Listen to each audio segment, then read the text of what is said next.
Bueno, también llama la atención que el anterior fue argentino y si bien este es estadounidense, también estuvo con harto trabajo en Perú. Tiene nacionalidad también peruana. Imagínate, mira, datazo. Muchas gracias, Claufica.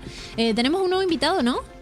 Perfecto. Estamos con Cristian León, vocero de la Fundación Voces Católicas y doctor en Historia de la Liturgia y Arte Sacro. Bienvenido, Cristian León. Muchas gracias por conectarte con Súbela y con Súbela News a propósito de esta noticia. Me imagino que ya te enteraste de la noticia. ¿Cómo estás y cómo has vivido todas estas novedades? Hola, con harta expectación, todo este momento, este largo momento en que te dicen que sale el humo blanco y genera tensión y en la cristiandad en general, porque claro, el sumo pontífice, aparte de ser el Papa, ¿no es cierto?, de toda la cristiandad, es el obispo de Roma, es como el presidente del Estado Pontificio, digamos, por decirlo así, del Estado Pontificio, del Estado Vaticano. Entonces, por lo tanto, pasan muchas cosas y hay mucha incertidumbre de cuál era el Papa que iba a salir, y salió un Papa que no estaba dentro de los que uno tenía manejado más o menos en los números. Por eso se cumple nuevamente la máxima, salvo que con la excepción de Joseph Ratzinger, de que el que entraba Papa salía cardenal, y aquí creo que se ha repetido eso. 100%. Sí, una locura eso, lo comentábamos justo antes, estábamos hablando con otra invitada y nos mencionó esa frase, y revisábamos incluso la elección de Francisco, que cuando ocurrió ese cónclave no estaba en ningún listado de prensa, y me consta porque el otro día estuve revisando prensa de esa época y no aparecía en ningún listado entre los favoritos. Y acá qué locura, porque también para uno que es periodista y que más o menos tiene que tener preparados los datos de los favoritos, después te echan todo por la borda y aparece alguien que no tenías en el radar, que es una locura.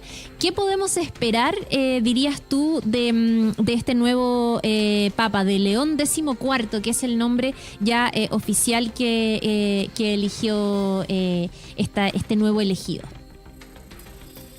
Bueno, yo creo que, tiene hartos puntos que uno podría analizar que pueden ser interesantes, porque había como cuatro vertientes que la Iglesia podría haber esperado. Por ejemplo, se podría haber esperado un Papa, ¿no es cierto?, que luchara, qué sé yo, por Cristian, el valor que tiene las raíces cristianas de la cultura occidental, ¿no es cierto? Cristian, disculpa que te interrumpa, es que en este momento acaba de aparecer en el balcón, no sé si tú lo estás viendo, Lo estoy viendo. para que lo veamos juntos, porque así entonces vemos las primeras imágenes de este nuevo Papa, de León XIV, que aparece después de horas y de varios días a encontrarse con las personas que estaban ahí esperando noticias. Muchos de ellos viajaron desde distintas partes del mundo. Desde Chile veíamos una bandera, desde Brasil, mucha bandera latinoamericana me llamó la atención,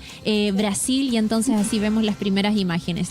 Qué nervios debe estar sintiendo. Ahora Lo veo se va como a dirigir a la multitud. Sí, va a hablar. claro. Así que vamos a estar escuchando lo que va a decir. ¿Tiene que hablar en italiano? Pregunta. Tengo entendido, bueno, al menos Francisco, tengo entendido que la vez anterior se dirigió en italiano. Se dirigió en italiano. Uh-huh. Bueno, sabemos que habla español este nuevo Papa. Claro. Así que vamos a estar ahí atentos. Esto podría ocurrir en cualquier minuto. Tuvimos que ahí interrumpir a Cristian. Ya vamos a volver con Cristian León, pero al igual que nos pasó en la entrevista anterior, estamos viendo esto en vivo, entonces tenemos que mostrárselos ahí a pantalla completa, lo que está ocurriendo desde Italia. Las primeras imágenes de León XIV. Está emocionado, ¿no? Está emocionado, está saludando, y vemos cómo está saludando a la gente que está esperándolo ahí. A León XIV. A partir de ahora. ¡Qué locura! Mucho ambiente. Allá son las Está lleno. 6:30 de la tarde más o menos. Te corroboro enseguida. Sí, porque tenemos 5 horas más. Son las 7:25. Ah, tenemos Sí. una hora más, 7:25. Claro, horario de verano, todavía hay luz.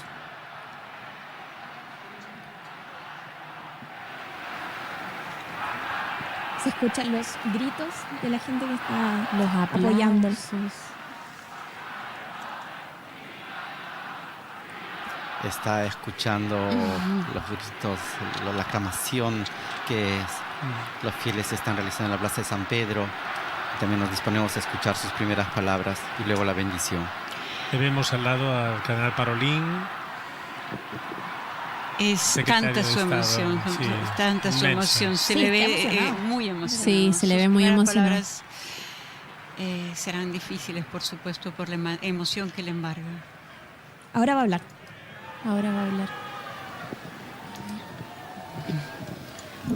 La pace sia con tutti voi. La paz esté con todos ustedes. En italiano. Fratelli, sorelle carissimi. Queridos hermanos y hermanas, Questo è il primo saluto este es del el Cristo primer saludo risorto, de Cristo il resucitado buon pastore y buen che ha dato la pastor vita que ha per il dado la gregge vida di Dio. por el rebaño de Dios. Anch'io vorrei che questo También yo saluto quisiera di que este pace saludo de paz entrasse nel vostro cuore, llegue hasta sus corazones, raggiungesse le vostre les alcance famiglie, a sus a familias, tutte le persone, a todas las personas, ovunque siano, donde quiera que se a tutti i encuentren, popoli, a todos los a pueblos, tutta la terra. a toda la La tierra. pace sia La paz con voi. esté con ustedes.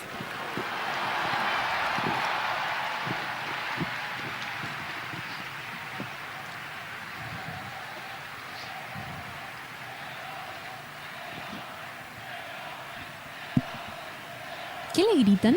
No alcanzo a... La multitud está... No distingo. León. Ah, tienes Leones. razón. Leones. Sí. Claro. Perfecto. Sí, reportan que desde Italia se Questa è escucha la pace por di todas Cristo partes el nombre del sumo Esta es la pontífice. paz de Cristo Wow. resucitado. Una pace disarmata, Una y una paz pace desarmada y una paz umile desarmante e perseverante, y también perseverante proviene da Dio, que proviene de Dio Dios, che ci ama a que Dios tutti, que nos ama a todos incondizionalmente. incondicionalmente. Ancora conserviamo nei Todavía nostri orecchi conservamos en nuestros quella oídos voce esa debole voz ma débil, sempre coraggiosa pero siempre di Papa valiente Francesco, del Papa che Francisco, benediva a Roma. que bendecía a Roma.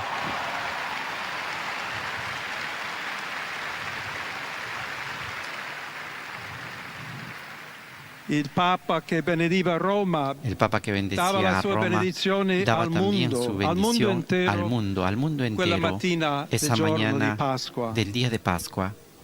Consentitemi di dar seguito a Permítame quella dar stessa continuidad a esa benedizione. misma bendición. Dio ci vuole bene, Que Dios nos quiere vi mucho. ama a tutti Dios ama a todos e y il male non el prevarrà. mal no prevalecerá. Siamo tutti nelle mani di Dio. Estamos todos en las manos de Dios. Pertanto, senza paura, Por lo tanto, sin uniti, miedo, unidos, mano nella mano con Dio mano e de la tra di mano noi, con Dios y entre andiamo nosotros, avanti. vayamos adelante. Siamo discepoli di Seamos Cristo. discípulos de Cristo. Cristo ci precede. Cristo nos precede. Il mondo ha bisogno della El sua mundo luce. necesita de su luz. L'umanità necessita La di Lui humanidad come necesita de il Él ponte como per el essere puente raggiunta da Dio para e ser dal suo alcanzada por- amore. de Dios por su amor. Aiutateci anche voi, poi gli Ayúdenos uni gli también altri, ustedes, los unos a a los otros, costruire i a ponti construir con il puentes, dialogo, con el diálogo, l'incontro, con el encuentro, uniendoci tutti uniéndonos per essere todos, un solo para popolo, ser todos un sempre solo in pueblo, pace. siempre en paz. Grazie a Papa Francesco. Gracias al Papa Francisco.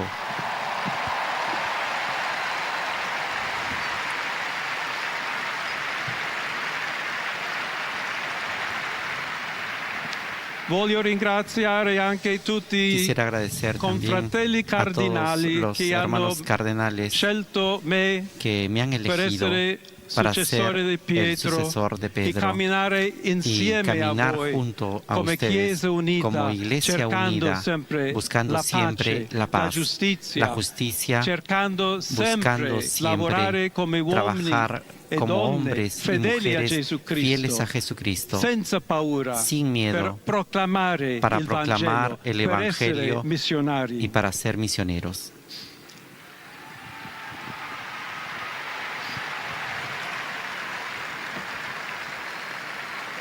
Sono un figlio di Sant'Agostino, Soy un hijo de San Agustín, agostiniano. Agustino. che ha detto con voi sono cristiano con ustedes e per soy voi cristiano y vescovo. para ustedes obispo. In questo senso possiamo Y en este tutti sentido podemos camminare todos insieme caminar juntos verso quella patria hacia esa patria, la quale Dio ci ha la cual preparato. Dios nos ha preparado. Alla Chiesa di Roma, A la un Iglesia de saluto Roma, speciale. un saludo especial.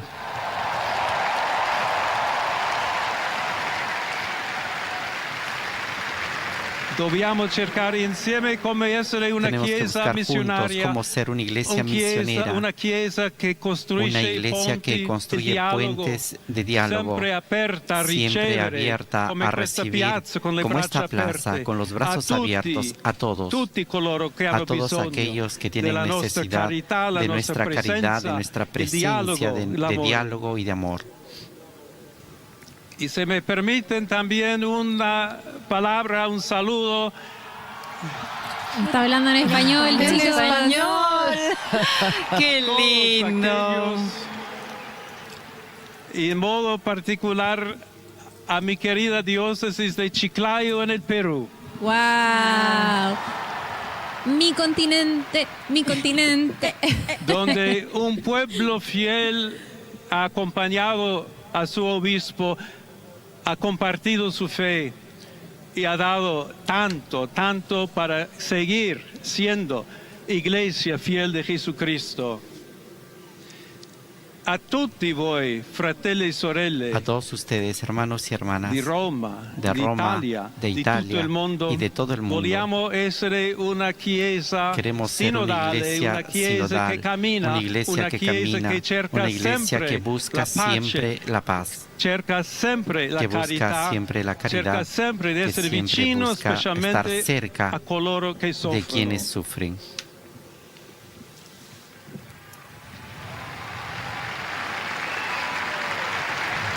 Oggi il giorno della supplica Hoy alla el Madonna di día Pompei. de la Virgen de Pompeya, Nostra Madre Maria vuole nuestra Madre María sempre camminare con noi, quiere caminar siempre stare con vicino, nosotros, estar cerca de nosotros, aiutarci con la sua ayudarnos con intercessione su e il suo intercesión amore. y su amor. Allora vorrei pregare insieme a Ahora voi. quisiera rezar junto con Preghiamo ustedes. insieme Recemos juntos per questa nuova missione, por esta nueva misión, però per tutta la Chiesa, por toda per la la pace Iglesia, nel mondo. por la paz en el Chiediamo mundo. questa grazia Y speciale pidamos esta gracia di especial Maria, de María, nostra Madre. nuestra Madre. Ave Maria, piena di grazia, il Signore è con te. Tu sei benedetta fra le donne e benedetto è il frutto del tuo seno, Gesù. Santa Maria, Madre di Dio, prega per noi peccatori.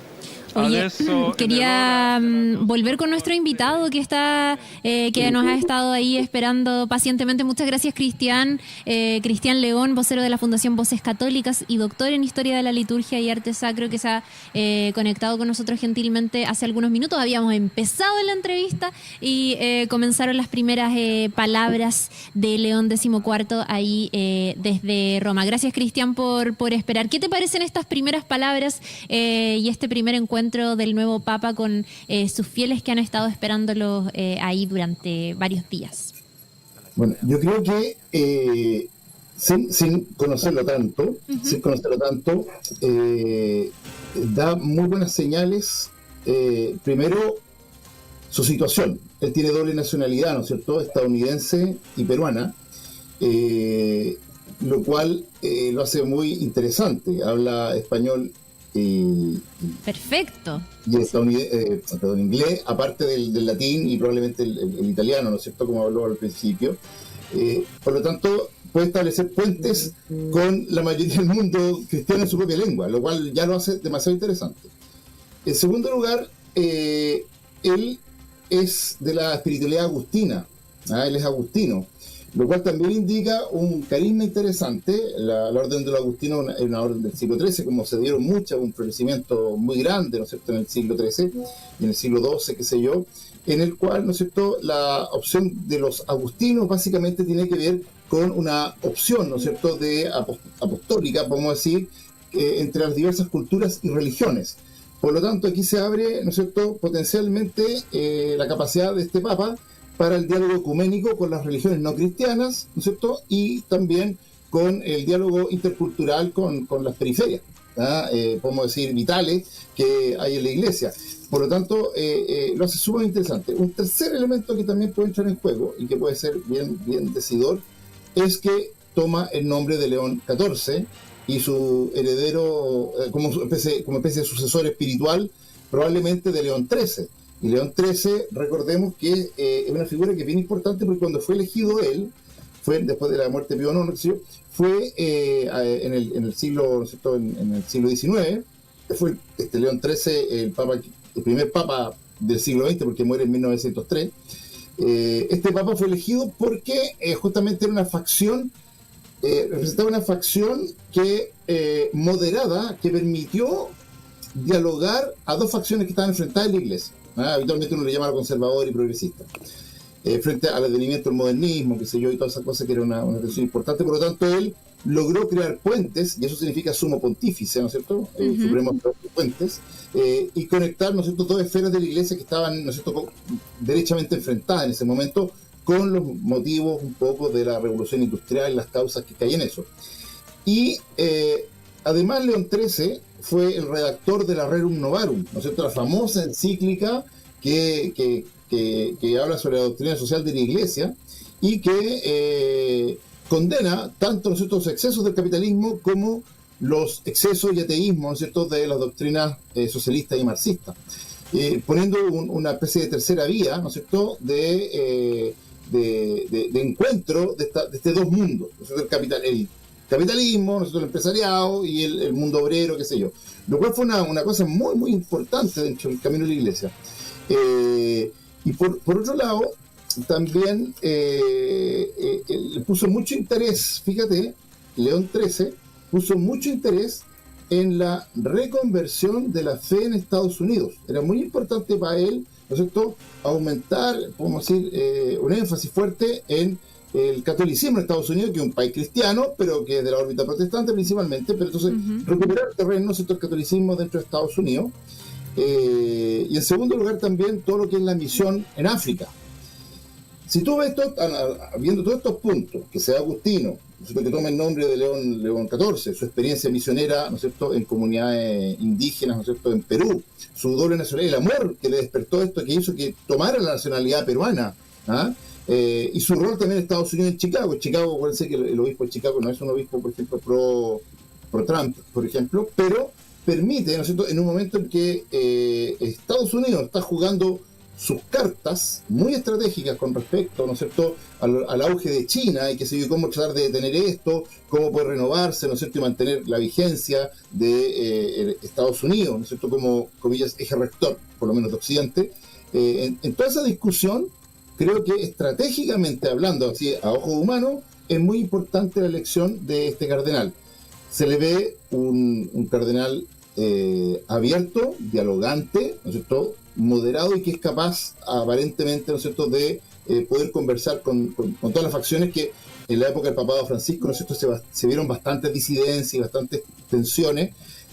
Quizás que él puede ser perfectamente un papa notable, o sea, tenemos toda la esperanza en el mundo cristiano de que sea un buen papa.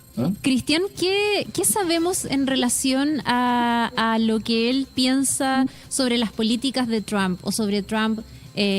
Quizás es muy pronto para decirlo, pero me salta al tiro, o sea, es una pregunta que yo creo cae de cajón de inmediato, apenas sabemos que él ahora reside en los Estados Unidos y es donde están ocurriendo además muchas cosas con la población migrante. Me pregunto también si es que hay alguna conexión o alguna opinión que él haya manifestado, entendiendo que también es una persona muy cercana a las comunidades latinoamericanas, por ejemplo, a propósito de sus misiones en Perú. ¿Qué se sabe sobre eso? Tú recién lo mencionaste, que se sabe que si es de Chicago, entonces no es... No, yo lo que dije yo que el arzobispo de Chicago... Ah, ya, perfecto. Pro-Trump, como así el arzobispo de Nueva York sí es pro-Trump, digamos. Pero lo que estoy diciendo, él, este tiempo que ha trabajado con el Papa,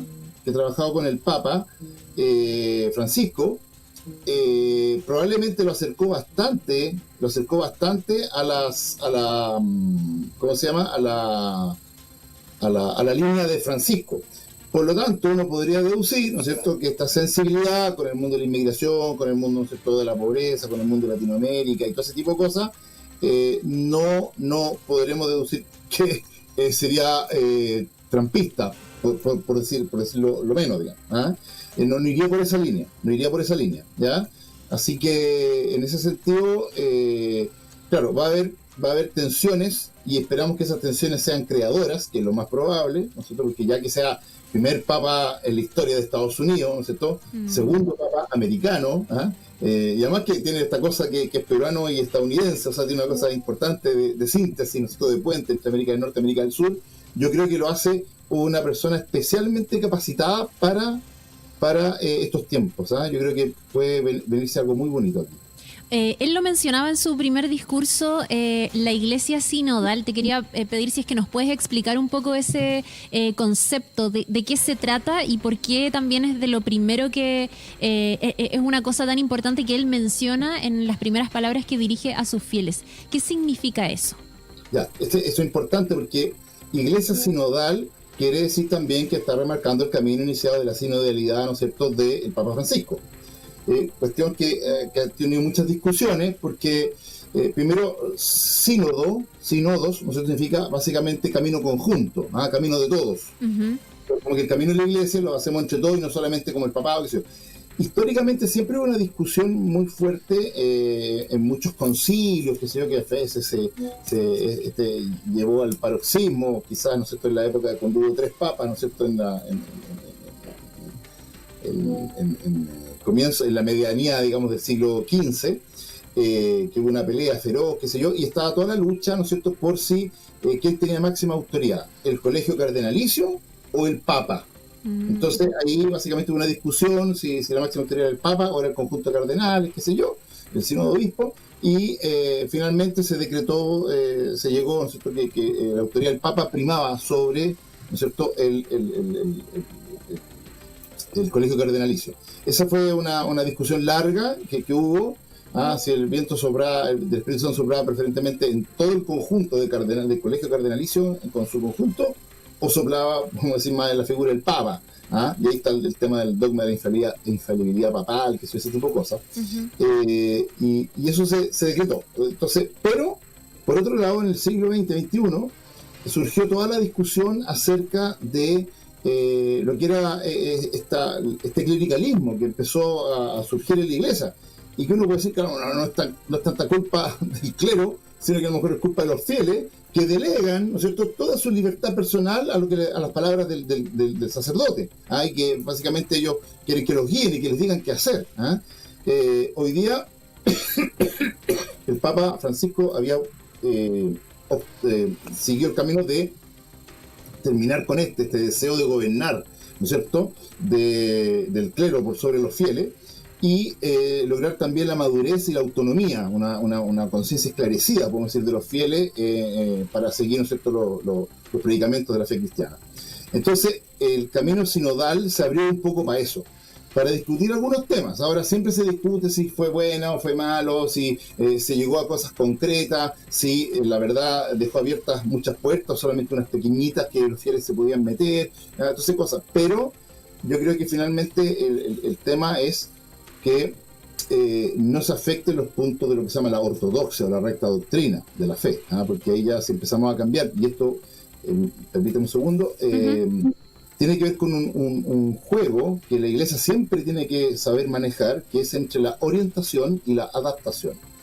Orientación, ¿no es cierto?, a las leyes, preceptos, doctrinas, fundamentos, principios de la iglesia, ¿no es cierto?, que se entienden muchos de ellos, ¿no es cierto?, como inamovibles, como eternos, como permanente, porque la cristiandad y el magisterio, ¿no es cierto?, y la tradición eclesiástica junto con lo principal, que es el Evangelio, ¿no es cierto?, las palabras que nos legó Cristo, básicamente son eternas, son permanentes, estables, inmutables. Por lo tanto, son un faro de estabilidad dentro de un mundo que siempre cambia, ¿ya? Entonces, eso es importante. Pero además está lo que se llama la adaptación, y que tiene que ver, ¿no es cierto?, que con los tiempos, y por eso es importante ocultar la voz de los tiempos, y eso es lo que hicieron, ¿no es cierto?, en el primer encuentro general que tuvieron los cardenales antes de cerrarse, ¿no es cierto?, en el cónclave, que básicamente ven los lineamientos pastorales, doctrinales, ¿no es cierto?, eclesiásticos, políticos, importantes que están sucediendo en el mundo, para que así los cardenales pudieran, ¿no es cierto?, tener claro cuáles son los principales elementos presentes hoy día en el mundo. Y eso tiene que ver con la adaptación a los nuevos tiempos. Por eso a veces se habla, ¿no es cierto?, del ayornamiento que hace la Iglesia en algunos concilios, con algunas prácticas, digamos, que la van, comillas, modernizando. Pero eso no tiene que ser tal de que entra en conflicto con la orientación de la Iglesia y que la Iglesia se desvíe. Si es solamente adaptación a los nuevos tiempos, se pierde esta idea de faro, ¿no es cierto?, que permite ser un referente en un mundo cambiante, y se puede llegar incluso a la herejía, ¿no es cierto?, que se aparta de la recta doctrina, y uno podría eventualmente desviarse, ¿no es cierto?, el desviacionismo, producto de una excesiva adaptación.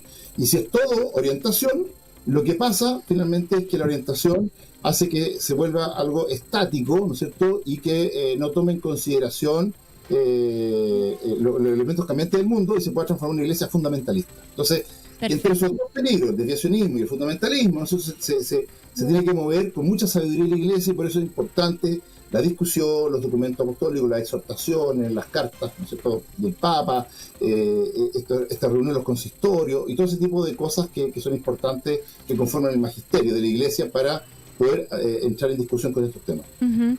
Oye, Cristian, te quería preguntar sobre una información que ya se está empezando a publicar en los medios de comunicación, y es que estoy citando infobae.com, que acaba de sacar esta nota y que ya se está replicando en varios lugares, y que habla de 3 sobrevivientes de abuso sexual que denunciaron que el cardenal Robert Prevost, quien se desempeñó como obispo de la ciudad norteña de Chiclayo, en Perú, encubrió los casos a pesar de que el sacerdote denunciado admitió los cargos. Según un informe difundido este domingo por Cuarto Poder, 2 de las denunciantes declararon bajo anonimato.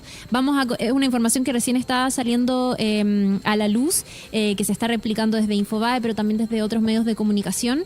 Ya vamos a ir contando en esta transmisión más detalles sobre eso, pero me lleva a preguntarte sobre los desafíos que seguramente va a enfrentar a propósito de estas acusaciones, de esta información, pero que se liga mucho con un desafío importante que ha tenido la Iglesia en los últimos años, que es administrar todos estos escándalos desde la misma institucionalidad, pero también desde un lugar que hace que los fieles pierdan la fe, o que se sientan alejados, que miren con desconfianza a los sacerdotes o a las autoridades de la Iglesia. ¿Qué lectura puedes hacer de esto?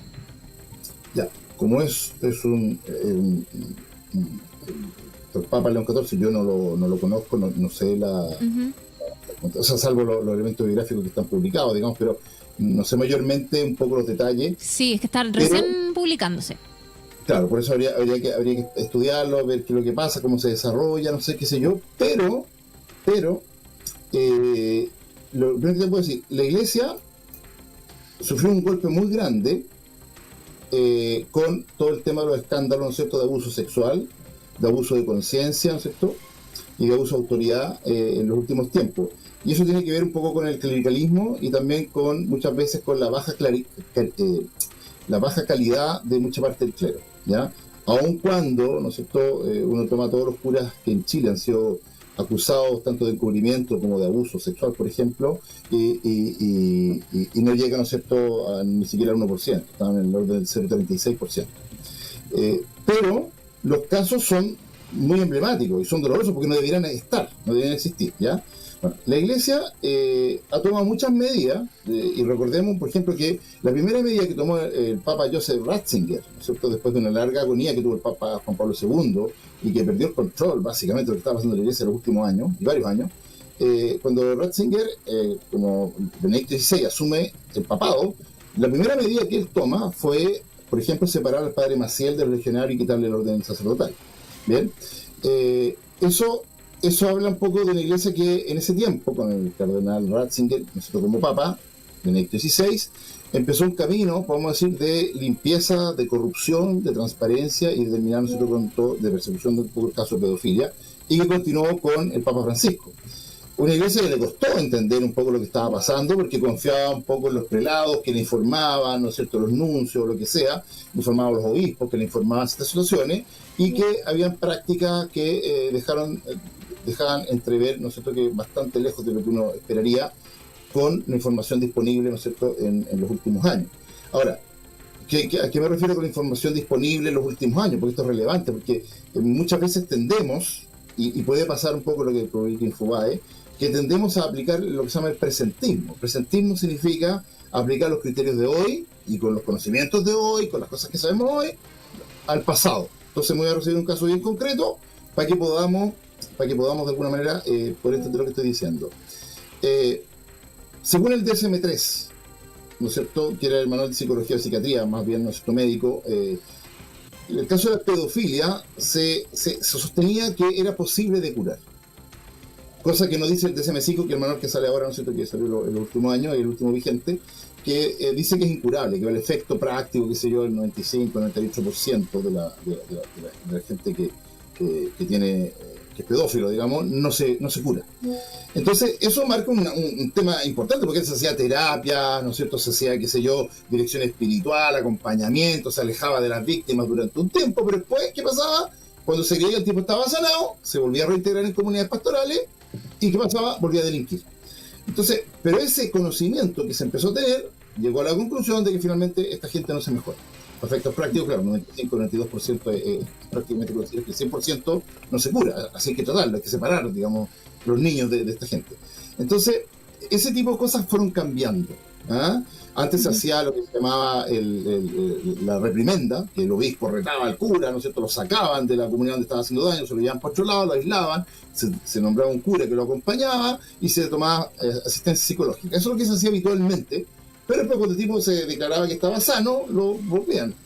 Pero el pedófilo era un perfil bastante parecido al del psicópata, que te hace creer de que está mejorado, pero no, la verdad es que está jugando contigo. Entonces, esas cosas fueron cambiando. Entonces, eso es lo importante, ver en qué año pasó, cómo fue el tema, qué tratamiento se hizo, a lo mejor es un tratamiento estándar que se hacía en esa época.